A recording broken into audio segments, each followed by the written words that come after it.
Ce que le corps traverse de Catherine Andrieux par Marie-Christine Guidon. Ce triptyque suit la traversée du corps vivant. J'ai laissé 3 états de mon corps parler. Le feu, la brûlure, la terre, l'appui, l'eau, la tenue. D'une béance douloureuse jaillissent les mots. On ne sort pas du feu intact. On ne marche pas sans porter des cendres. On ne tient pas dans l'eau sans trembler. Mais on est encore là. Et cela suffit pour écrire. Cette traversée est le reflet de la démarche d'une femme qui s'avance sans masque vers elle-même, donc vers les autres. La tâche poétique, écrire l'ombre avec fidélité sans tenter de la dissiper.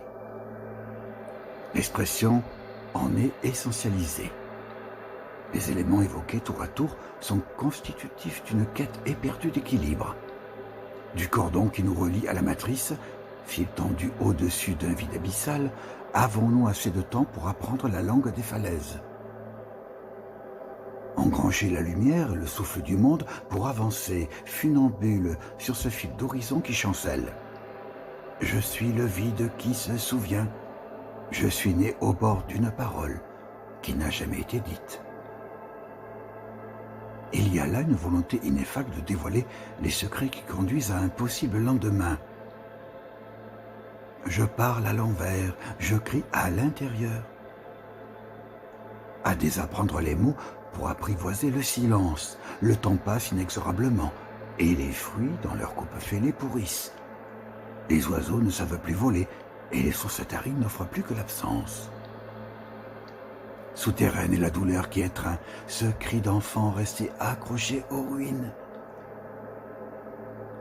Il y a eu le feu d'abord, brûlure, douleur, fièvre. Dans les failles chauffées à blanc, la lumière s'infiltre. Les failles qui éclairent n'est pas une composition mais une écoute. Puis, il a fallu poser le corps sur la terre. Elle ne m'a pas guéri, elle m'a tenu. La traversée devient gageur et les mots des points d'ancrage. La poésie ne répare rien, elle apprend à tenir la fracture. Chaque poème est une main posée sur la terre. Alors, il a fallu l'eau, la tenue sans rive. Veiller, ne pas sombrer, même si ce sont des illusions moussues qui maintiennent la tête hors des eaux saumâtres pour quérir ce que le vent apporte de souffle frais et salvateur. Je suis né avec une étoile dans la gorge et le vent dans les veines. Se laisser traverser par le vent, dont le souffle chant, laisse planer dans son sillage et légèreté et apaisement, ramène à la première respiration. Ce que le corps traverse, serait-ce une épreuve ou seulement un abandon? Alors que l'oubli ne sera jamais une seconde de peau, mais les enfants sont morts avec les questions.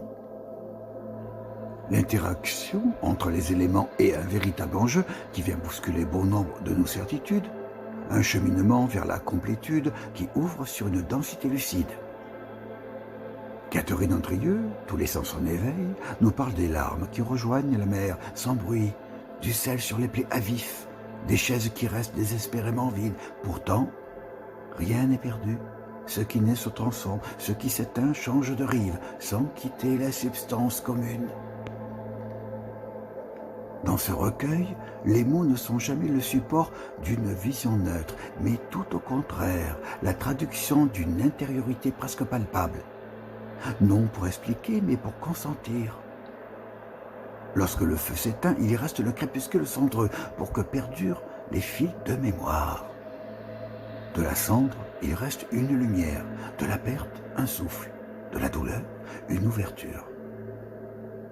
Entre mer d'huile et lame de fond, les pas de l'auteur se conjuguent à toutes les vibrations perceptibles, à tout ce qui respire et palpite, là où une sève inconnue circule. La langue poétique de Catherine Andrieux est de celle qui ne s'apprend pas, mais qui se reçoit.